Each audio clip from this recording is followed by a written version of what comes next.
mutton कटा mutton सहित गौ मांस दिया दियाऊनी कौन दिया गौ मांस गौ मांस धवा नौ को होटेल को होटेल नौनी चंदनपुर गाड़ी गाड़ी जाऊनी गाड़ी मांस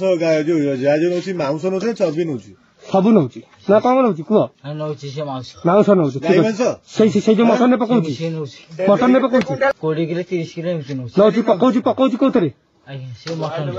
मटन ने पकाऊ जय ढाबा ठीक अच्छे चंदनपुर जाऊनी जाऊनी